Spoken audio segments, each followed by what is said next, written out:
coming again tonight. We'll be starting the second half, which is about what happens when the husband is no longer around to give the woman a get because of tragic circumstances. There is an article, actually 4 articles that I've downloaded, written by Rabbi Chaim Schachter, about what did the Beit Din do to be able to release 15 women who were Agunot after the World Trade Center attacks in 2001. What you have in front of you is a summary of extracts, and if you're interested in the full article, it can be downloaded from the website, or I can personally email it to you. But because it's quite a lot of material, I originally thought I could divide it into 2 groups and get you to read half and half, but even that would take a very long time. So as we progress through this hour, I will be asking people to take turns to read it out loud. So don't worry, there won't be any silent reading. We'll be sharing the reading all together. So, in terms of a woman marrying a man while she is still technically married, that is a violation of biblical law. However, if a married man would marry another woman, that is a violation of rabbinic law. So before they start, they do say that they're more lenient for men whose wives perished during September 11th. That it's much more severe and problematic for a woman to remarry if she's technically still married. So this problematic concerns women whose husbands have died, but there's very little evidence or no evidence that he died. So, here, I've got 3 papers I have to juggle. Benoit, if you could please start by reading extract A. From the time of the Gemara, Poskim had tried to be lenient and creative as possible while maintaining the integrity of the halachic process. Teshuvot Sam Chaim describes the attitude of a posek grappling with an Agunah situation. It is comparable to one who is running away from a lion and has encountered a bear, as the battle is put both from the front and behind, just as he fears being lenient, so too does he fear being strict. Okay, so this is just an introduction to give a flavor of the stress that the rabbis are under, actually, when they're trying to make a decision. Because if they're too lenient, what happens? What happens if the husband's actually alive somewhere else? Then you've got a married woman who's married another man, and her children would have a problematic status as mamzerim. And it's also a violation of biblical law. So, but if they're too strict, you're not letting a woman remarry when she technically has the right to remarry. So, throughout last century, we've had various socio-historical phenomena that have called for rabbis to think about this issue. Rav Moshe Feinstein was ruling about Agunot during the Shoah, during the Holocaust. Rav Yitzhak Herzog was ruling about Agunot during the War of Independence in Israel. And Rav Ovadia Yosef was ruling about Agunot during the Yom Kippur War in the 70s. So this is about what happened during the attacks in 9/11.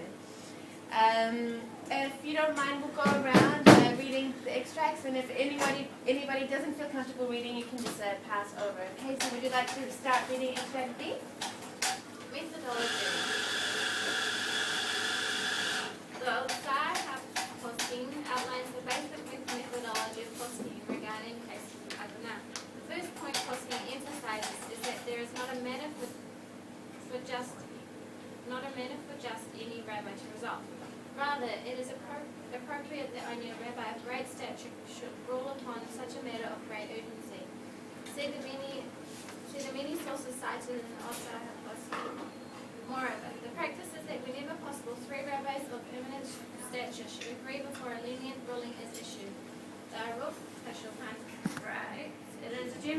rule regarding permitting Agunah to remarry, that in any case where a lenient ruling is not obvious and a rabbinic ruling is necessary, that even the greatest of rabbis should not issue a permissive ruling until two other great rabbis concur with the ruling. This has always been the practice of eminent rabbis, as is evidence from all of the responsive literature, as one should not deviate from this practice. Great. Katie? Oh, sorry, yes? Having trouble hearing? I don't hear very well maybe, but I'm having trouble following it because I can't hear very well. Sorry. No, that's fine. I'm wondering if we had a record to ourselves. Would that be... Sure. If people do... Okay. Why don't you read per your table? Or move closer? Yeah? True. Read it to ourselves. Yeah. Should we Per read table. that? Yeah. Okay, let's read it per table. In your own tables, read extract B, all of extract B. And these are my questions to you. Stop ordering coffee. Okay, my first question is, who needs to be consulted before making decisions? I think the answer has already been read out. The second question is, what needs to be done before a halakhic basis is found for lenient ruling? So what needs to be done before we start looking for halakhic leniency? So you can read extract B. I'll give you 4 minutes. You want to read out loud for the Katie? I could say lots of words wrong if I do that. No, don't worry. I get nervous when you talk about Indeed, the Beit of America assembled Rav Gedalia Schwartz, Rav Herschel Three something, revs. three Ravs, three of the foremost rabbinical authorities, Orthodox community, to deliberate and rule concerning the World Trade Center Agunah. Moreover, the Beit Din of America consulted with Rav Vida Yosef and Rav Zalman Nechemiah Goldberg, who issued permissive rulings before the Beit Din of America permitted these women to remarry. A basis for the practice of consulting numerous authorities might be the fact that, in the context of general discussion of the Gemara, regarding Agunah, the Gemara cites a verse from Proverbs chapter 11 that teaches that salvation comes when one seeks much advice. What was the question?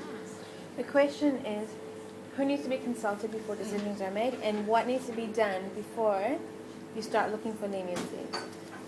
Was that there? But isn't it in the first paragraph? Have you We just did the next one. have you read the next paragraph that comes with Teshuvot? Have I said it? Okay, Clara, you do that one. Teshuvot Shavat Selet Hasharon records the practice of poskim in resolving Agunah situations to first research the matter thoroughly. First, they arrive at a lenient decision based on a common sense alone, and only subsequently they explored whether there is a halakhic basis for a lenient ruling. In the WTC situation, Rav Yonah Rice, the administrator of the Beit Din of America, devoted months of meticulous research in coordination with many public and private agencies and firms to create the raw material from which Dayanim of the Beit Din Judges of Dayanim. could arrive at appropriate halakhic conclusions. His research included obtaining telephone, cell phone, subway and elevator records, as well as the results of DNA testing and dental records.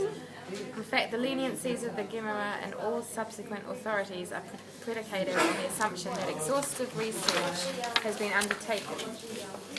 Okay, that's fine. So what needs to be done first? It's talking about practical. Utmost research. Practical research. Research is possible. I think maybe. Have you finished reading extract B? Yeah, I think I have. What's it stand for again? Beit Din. The Jewish. Yeah, rabbinical court. Let's take the discussion back. Let's take the discussion I don't know back why they as a use group beit now. because So it's what beit as in like what house. needs to be done first and foremost I don't know why this one. before you start looking for halakhic Justice. Din is the justice. Din is the order of justice. So you need to consult. Number one, consult with several rabbis, three. Three of eminent stature, not your ordinary rabbis. They have to be very important rabbis. And what else? What kind of research needs to be undertaken? Well, I think what I hear here is that, and the people I sit around, is that we're looking at a case of missing, presumed dead, and you want to make sure that the presumption is as strong as possible, that you have as much evidence as possible that this person is dead. highly likely that they're dead. Then you're actually saying, oh, okay, this person is dead, and therefore the woman is not an Agunah. Right. Only when you don't have such a strong evidence and you're really not sure whether the person is dead or not, can you talk about leniency. But first of all, you want to establish that maybe you can establish if the person is dead. I query though that why are they going about this? Because a lot of the logic was decided after the Shoah, when people had the same situation of not knowing where spouses were and having to continue to lead their lives, and the rabbis found ways Right. which were acceptable 50 years ago. Well, the situation is very different per individual, as well as the whole situation. In the Shoah, we're talking about mass deaths. Similarly, a lot of people died in 9/11, but the situation was a bit different. Depending on where you were in the towers, it gets very technical. Was your tower evacuated? What floor were you in the tower? Were you above the 92nd floor? I think that's how they talk about it. Then the details change. So very much it is a case-by-case basis. It's not a generic, all these women had the same solution. No, the Beit Din did extensive research for each character, and they had to, you'll see as we read through, get different data. The presumption, I find totally uncomfortable, that people are trying to make use to their advantage, quote unquote, this horrible situation. To whose advantage? The people have been lost and have not shown up in normal society. Mm-hmm. And a lot of this logic is based on, it seems to me, is based on I'm trying to avoid anybody being able to take advantage of the situation. But it's the same for the secular authorities. They had to do the same sort of research, because there were cases where people or people decided, oh, it's a good opportunity. These women brought their own case before they baked in to be able to be released. So what we're going to look over, I think we should probably move ahead, and then we have further questions, we can discuss it all together. But it's not about taking advantage of the women, it's about releasing these women and making sure that their husbands really did pass away. So the next section talks about having acceptable testimony as evidence. Like, yes, I saw him enter the building at 8 o'clock in the morning. Yes, I saw him take the subway and take the exit near the World Trade Center. So the Beit Din has to note with these witnesses to ask the appropriate questions, and witnesses are given very stern warnings. Can you think, why would witnesses need to be warned before testifying? Why would they want to lie? You'd want to help To be helpful. Yeah. Shall we read a section? Oh, yes. Can you please go ahead in your own tables and read section C? We should note that Rav Ovidia Yosef rules that the testimony of most non-observant Jews today is accepted in the context of Agunah. This is quite noteworthy, as Rav Yosef in numerous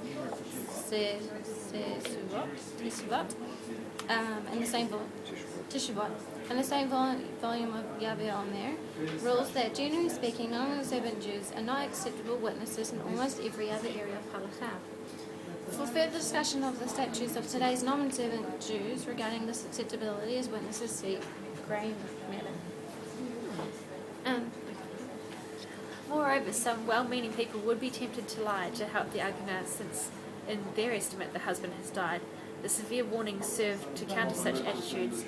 Indeed, the Rambam explains that the reason why Hatzel have relaxed the laws of testifying in the context of Agunah is because people are severely disinclined to testify falsely when the lie can be discovered, and they will be inextricably caught lying, thereby ruining their reputations. The severe warning reinforces this attitude as it instills fear in the witnesses that there will be harsh consequences if they are caught lying.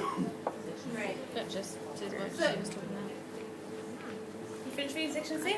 So let me ask, what is considered as acceptable testimony, especially, for non-Jewish testimonies and for Jewish testimonies?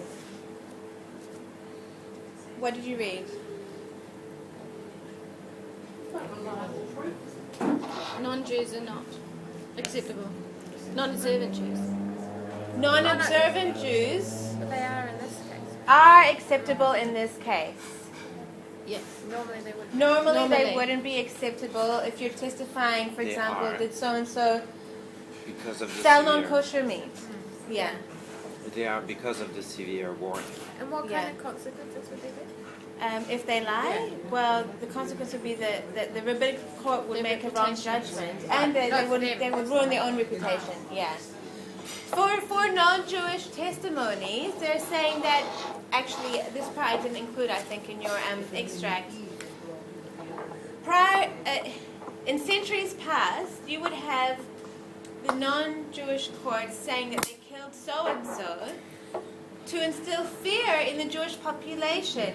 This person may not have been killed, but they would spread a rumor that so-and-so was killed.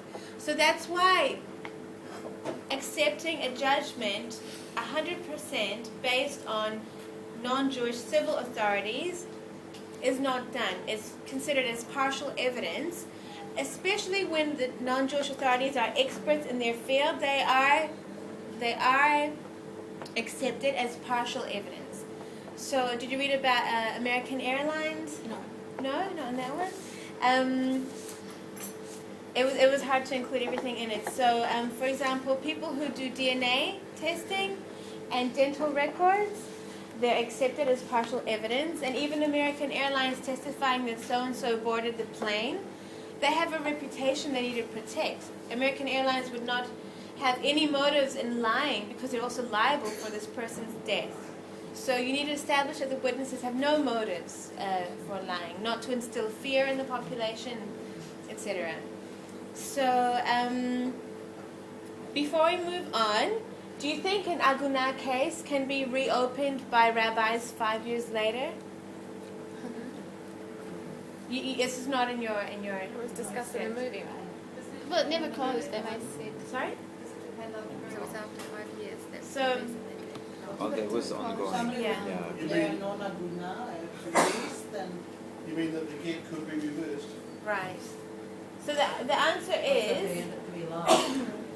The Otzar HaPoskim concludes that once a recognized and competent Beit Din has issued a lenient ruling to permit an Agunah to remarry, another Beit Din cannot revisit the case, because otherwise an Agunah's plight would never be finished, okay? So it cannot be revisited.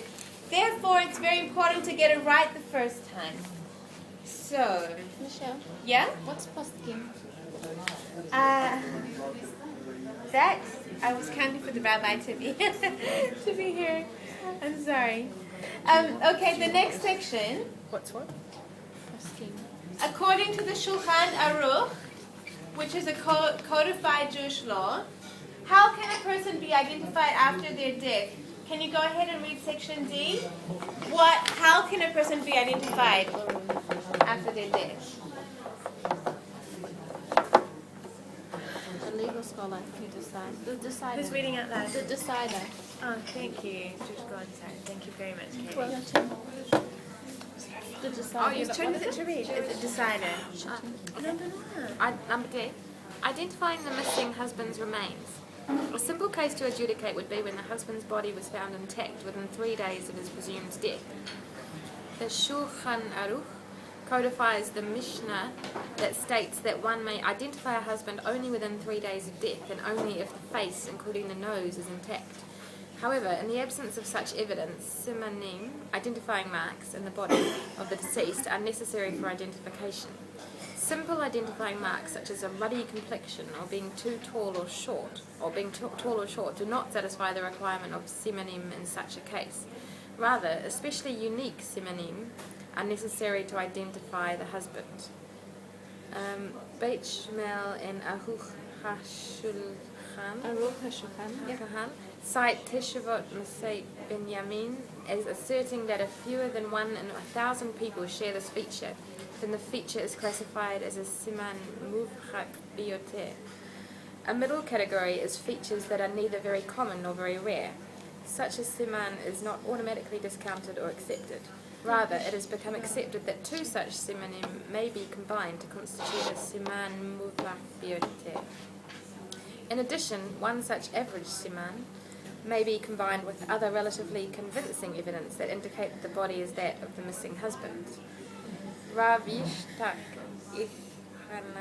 Spector rules that 2 inadequate simanim may be combined to constitute a siman beinoni. Good try. You did really well. Who wants to go on? No, that's it. That's it. Oh, that's it? That's Was right. only Three D. D. No further than D. Uh-oh. Shall I see? No. Well, It's quite morbid, D? isn't it? But I guess this is what D?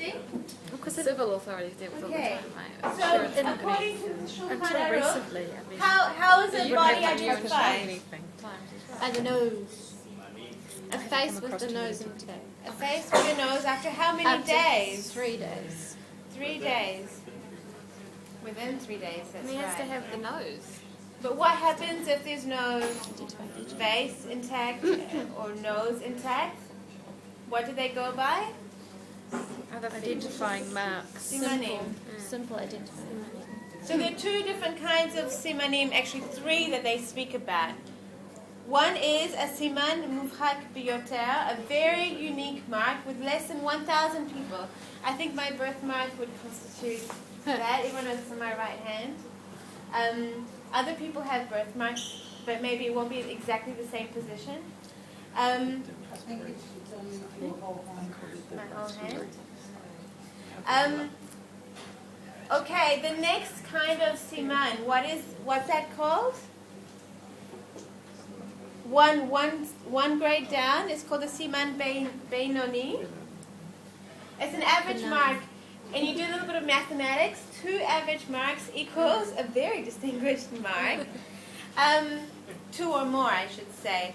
Now, before I was talking about dental records and DNA, okay? Dental records are accepted as a siman muvchak biyoter. They are very distinguished marks. However, there is a debate between the rabbis as to whether DNA evidence constitutes the muvchak biyoter or a siman beinoni, even though there's a small margin of error with DNA. It's almost completely unique. It is almost completely unique. The question... There's still always a chance you could do it wrong somehow. Yeah. There, within the last decade, there's no date actually on this. I'll give you the whole document later. Chance that the DNA will be wrong. Right, exactly. The definition is what I'm saying. The question is not so much about it being wrong, but can it be accepted as complete evidence or partial evidence because it comes from a non-Jewish authority? So the answer is it's accepted. They're both accepted as partial evidence for a Beit Din to give a ruling. Yes? Why are they accepted only as part of it? Because my understanding from these sources is because it's from a non-Jewish source. That you need to combine further logical arguments before the leniency is produced. It can't be solely on the dental records. Can it be on like a secondary object as well? In both cases, object is very specific to that person, or if the DNA has been taken from that object. Very, very good. We have a description here, so you've already where, sorry. Okay.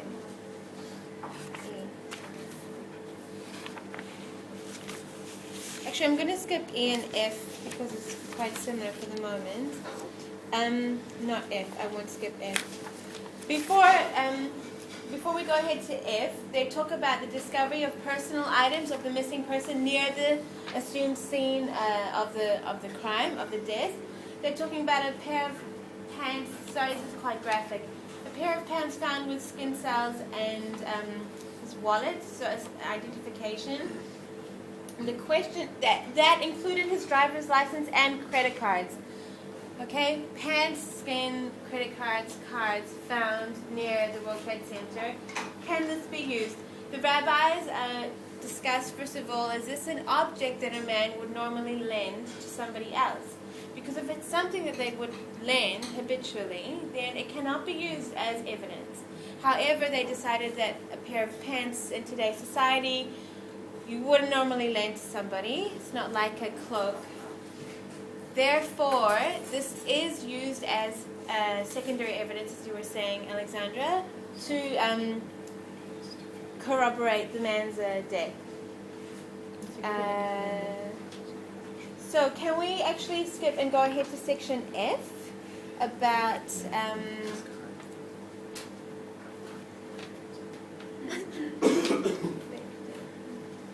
yes. Section F will give you examples where non-Jewish advice was used in giving lenient rulings for Agunah.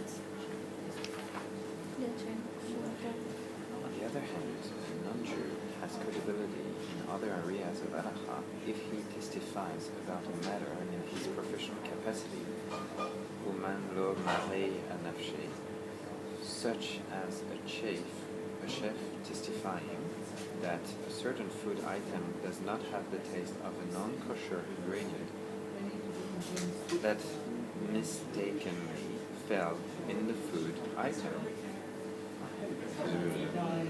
Accordingly, reasons Rav Yitzchak Elchanan, a non-Jew testifying in his professional capacity, is certainly believed in the context of Agunah, where the halacha is extraordinarily lenient about the type of testimony that is accessible. Rav Moshe Feinstein admits the testimony of the United States War Department that the plane of a missing husband plunged into the English Channel during World War II, and the testimony of the Belgian government that the Nazis transported a missing husband to Auschwitz. Rav Ovadia Yosef admits the testimony of the Russian government that a missing husband died in a battle with the Nazis during World War II. Accordingly, the Beit Din of America partially relied upon the New York City medical examiner's testimony regarding DNA tests administered under his auspice. Rav Willy notes that he and members of the Beit Din of America were permitted to visit and evaluate the procedures of the New York City medical examiner's laboratory. Rav Willy was duly impressed by the professionalism of this office and concluded that the chance of error in the operation of this office is virtually nil.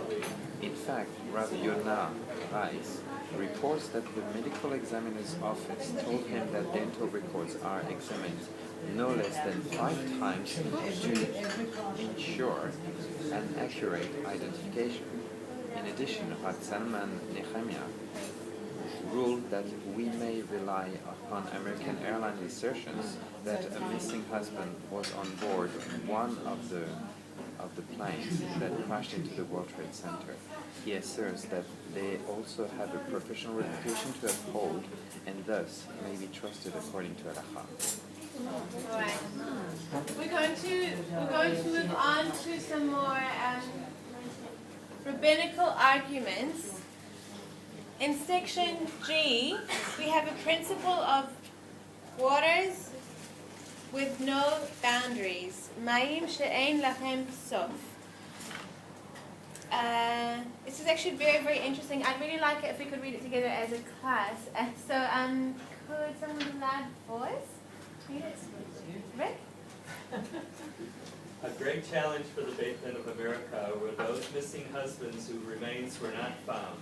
Indeed, Chazal are strict when a husband appeared to drown in Mayim she'ein lahem sof. Chazal do not permit the wife to remarry, even though most people who were lost in Mayim she'ein lahem sof perish, because the husband might have surfaced somewhere down the river unbeknownst to us. Tosafot note that a miut hamatzui, a significant minority of husbands, might have been saved in such situations. Thus, in any situation where no remains were found, and the husband was in a situation where a significant number of people were saved, the halakha does not permit the wife to remarry. Although the halakha normally follows the majority, Tosafot explained that in this situation the rabbis were strict due to the severity of the sin of a married woman marrying another man. Nonetheless, there are many circumstances and possible avenues for leniency. For example, the Shulchan Aruch codifies the Mishnah that records a case where people witnessed a man from afar proclaim that I, so-and-so, the son of so-and-so, had been bitten by a snake and am about to die. Chazal permits the wife to remarry even though the husband's body was never found. Rabbi Jonas Prager records in an essay published in the fall 2002 issue of the Journal of Halakha and Contemporary Society that the Beit Din of the Belzer community released a woman from the status of Agunah based on similar circumstances, even though the husband's body was not yet found. The husband called a friend on a cellular phone from a very high floor in the WTC and informed him that he was about to die and was on the phone until the moment of death. Okay. So at first it sounds quite funny that snake situation, I so-and-so have been bitten by a snake and am about to die, but it actually did happen. It did happen, and this was used as partial evidence for the man's death, for the person's death. So this principle of waters with no boundaries has been used for the World Trade Center tragedies, but it's also been questioned because for depending on the location, there were actual boundaries that we know people above a certain floor did not survive. So in that situation, there is a boundary. However, for the other people where they could have moved, they could have been evacuated. So then it does become a situation of waters with no boundaries. They could have escaped, they could have survived somehow.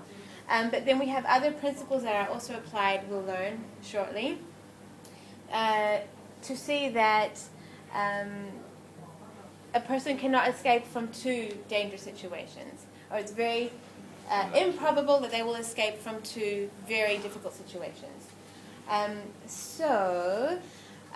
This part I didn't give to you. There are three, question number 4. There are 3 facts that must be established when no physical evidence is available that the husband perished. What do you think those 3 facts are? You don't have this on you, so it's just item for discussion. What 3 things must be established to help them make a lenient ruling when there's no physical evidence? To know that the person was there. To establish that they were located at a section of the World Trade Center where few or no people survived. One is that the husband and wife were at peace. This is actually written down, that there's no motive for the husband to make a run for it, to fake his own death, or to take this opportunity. This has to be established that husband and wife were at peace. And the third one is, That he hasn't come back? well, Like that no he one's hasn't seen him, or nobody's seen him, that he hasn't contacted his wife, but that's actually spoken of later on. What needs to be established is the husband's regular pattern of behavior. At what time does he normally take the subway? At what time would he normally enter the building? And they seriously get elevator records, subway records, establishing his regular pattern of behavior. This is admitted as partial evidence. Another principle we have is that of chazaka. Rick, you have a lovely voice. Can you continue reading first, please? Thanks. A harder case is when the husband called that he arrived at work before the plane hit his building, and where there is no evidence that he was in the building at the time when the plane hit the building.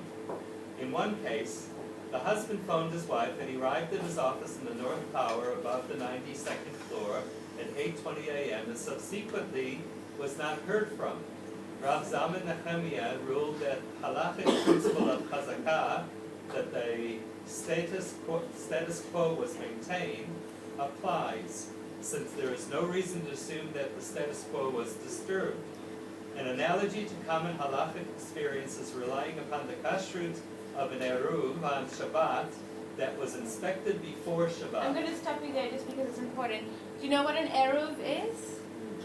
is the area where carrying is permitted? Yeah, it's a boundary where carrying is permitted on Shabbat. Well done, Katie.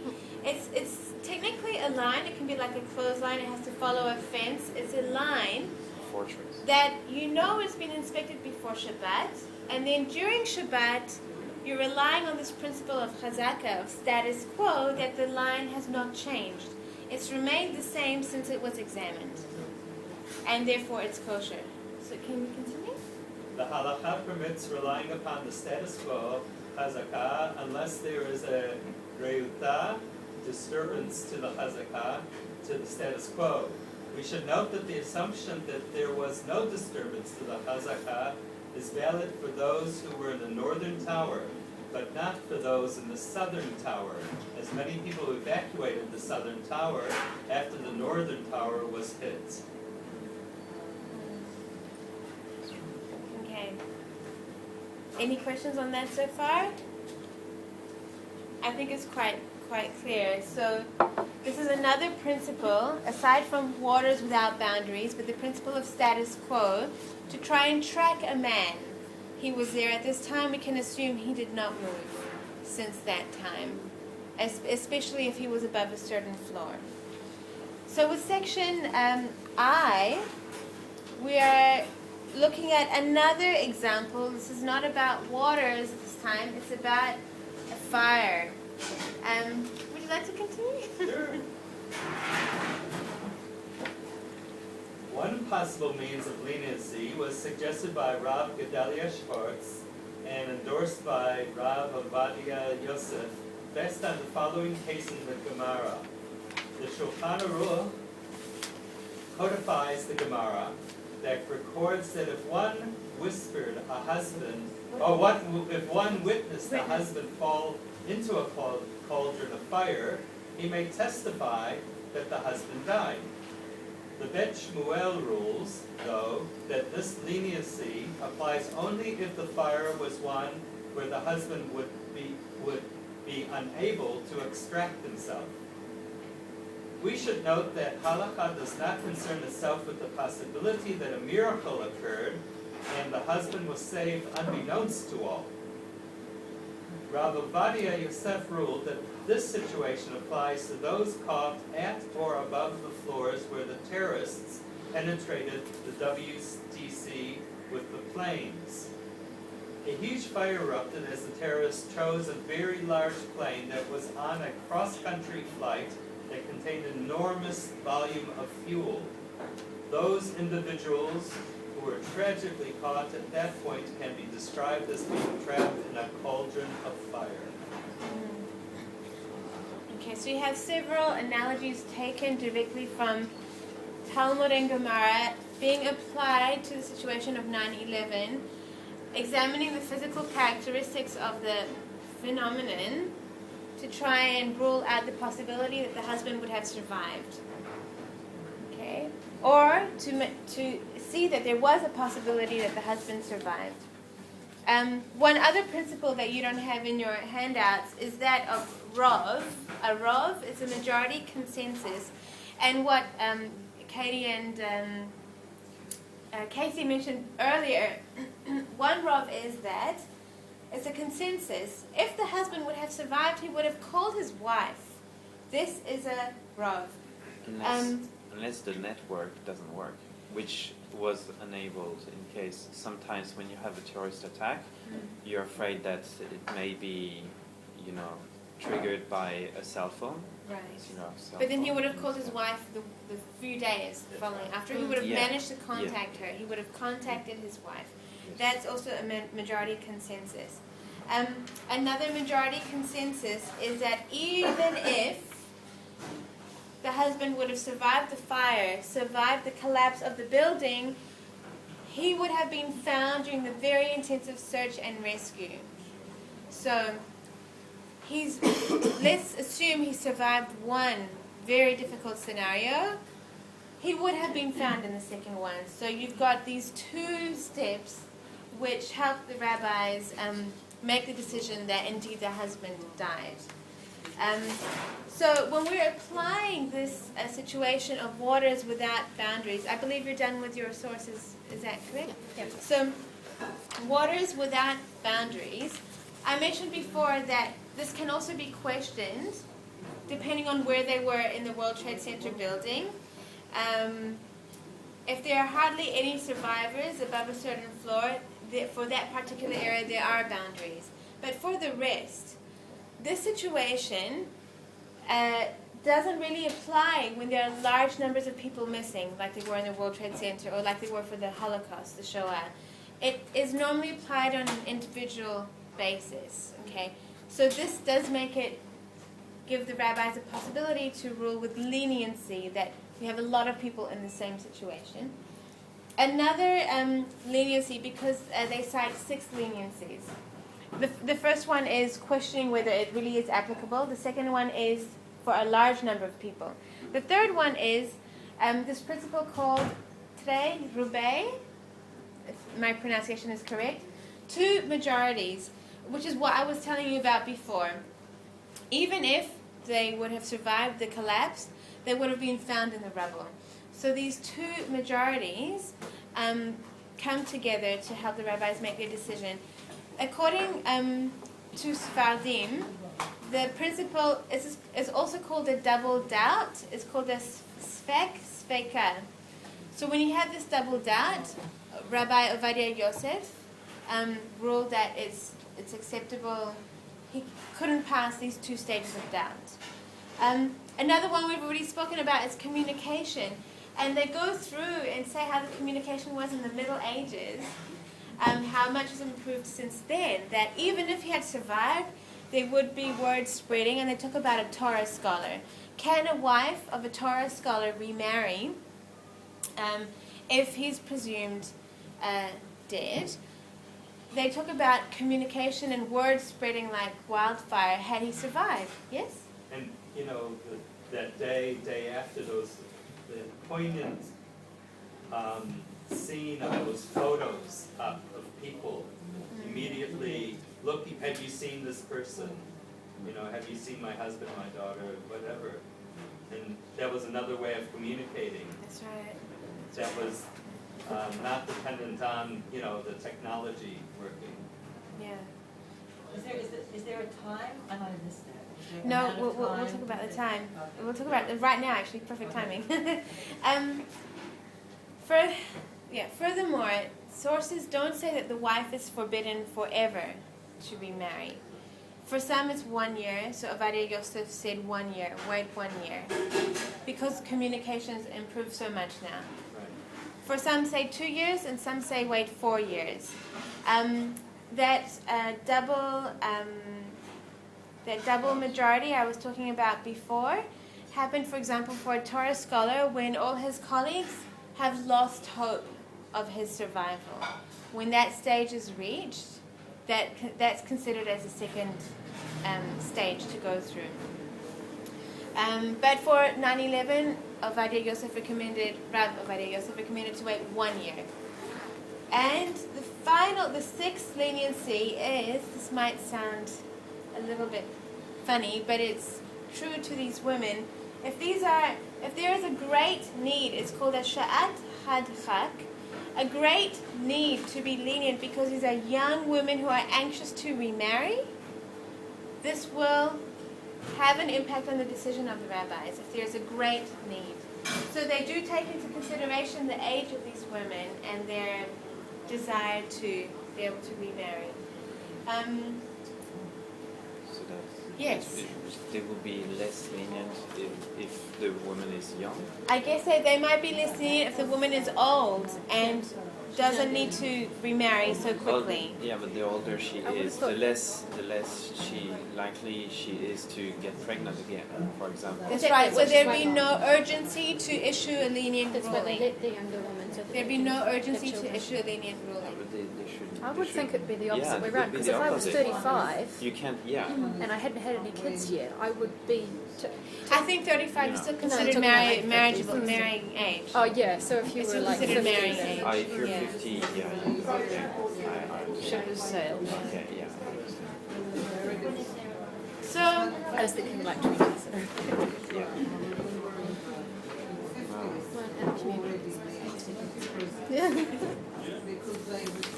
are there any questions, comments?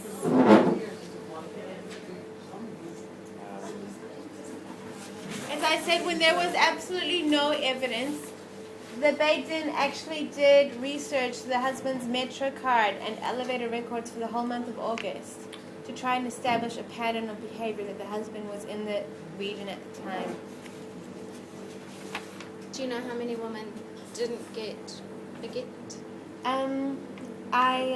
It's more about a release than a get because only the husband can give the get. All 15 were released. They're talking about the 15 women. Can I ask a question actually around that? Yes. Is there a release not a get? How does this apply then for those whose family wanted on the courts to perhaps, I don't know, here, I don't know what I'm saying, but in terms of burial rights, in terms of saying Kaddish, in terms of being able to play out the normal morning rituals, if there haven't been found, how much of this would actually apply to whose youngest family would like the same absolute? Yeah. It's a very, very good question. So the question is, when were the funerals actually conducted? Do they have to wait a whole year, like these women? What have you heard? You don't know, Janet? Yeah, it's a very good question. And these are so specific cases that I see them all 15 Exactly. Yeah. I'm making assumptions. Yeah, so we need to be 50 married. Yes, in this particular case, it's not that release. I just wonder in terms of the process for others, and whether For mourning. into the pursuit or whatever. Yeah, I didn't hear the answer to that question. Were there more women who asked and did not get? This article does not talk about any woman not being released. Just about the processes that they went through to be released, and it doesn't name them on a case-by-case basis. It's a general summary of the procedure. Did any of them marry a year after? I don't know. It's very quick. Maybe one. Well, they wouldn't. I don't think they remarried so quickly, but it's just to be able to have that closure that they are free. So the women who were killed there could be declared deceased. Do the same rules and procedures apply? No, the same So the men procedures. can remarry? So when I began at the beginning, they say that the procedure for a married man is more lenient because it's only rabbinic in nature, whereas a prohibition for a woman to marry, if she's already married, that's a violation of biblical law. In the video, they talked about the 100 signatures of the rabbis to allow a man to marry another woman while he's still legally married to someone else. They don't say what is the procedure they went through, but it was much more lenient. It says here, Rav Rice told Rav Chaim Jachter that the Dayanim, the judges, followed the ruling of the Gesher HaChaim, who rules that a husband may remarry if there is adequate evidence that a wife was at the place where a tragedy occurred and that most people who were in her location perished. So I'm not quite sure if they needed any further So proof. it's not Yes, just right. It is not a star Why isn't that evidence accepted the other way around? because it's a It's nothing violation. to do with law, it's just the evidence. No. It's a violation of biblical law, and the rabbis are much more anxious And the about other thing is this. that mamzerim are only That's if right. If the woman That's was right. married, if the husband was married and he has children from another woman, That's they're right. not mamzerim. No. There could So- be partial evidence, just not the So- whole. So it doesn't matter, you know? Well, it was difficult. Well, it matters, but it's it's a smaller violation, a violation of rabbinical law. It's only a violation of what's his name? The guy who said not more than one wife. Cherem Rabbeinu Gershom. And if you want to know, there are adults in Israel who don't accept Cherem Rabbeinu Gershom, and actually, for example, Yemenites don't accept it and can have more than one wife. So, in any case, you can do it. There is no law about it at all. It's not, all I'm questioning or asking is the acceptability of evidence. I understand rabbinic law and biblical law, but we're talking about sheer evidence. There don't need to be any evidence that the wife died. Yeah. Well, they're more lenient. They're more lenient, but they don't go into all the details here for what happened when the women disappeared.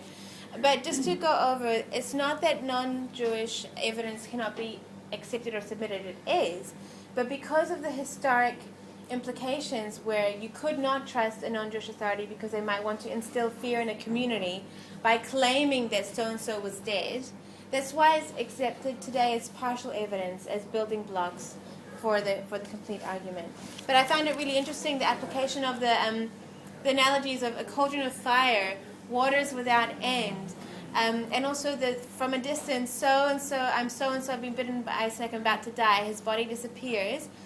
The same situation was with the cell phone. So it's really a good example of how, oral law is applied to modern day solutions, legal solutions. Yeah. So, well, thank you very much, everyone. Next week we have the first of 3 lectures by Professor Paul Morris. He'll be speaking about the relationship between Jews and God, and God and Jews. So I hope you have a very good turnout for him. Thank you very much. And we have a tzedakah box if you haven't had a chance yet at the door. Thank you. Thank you.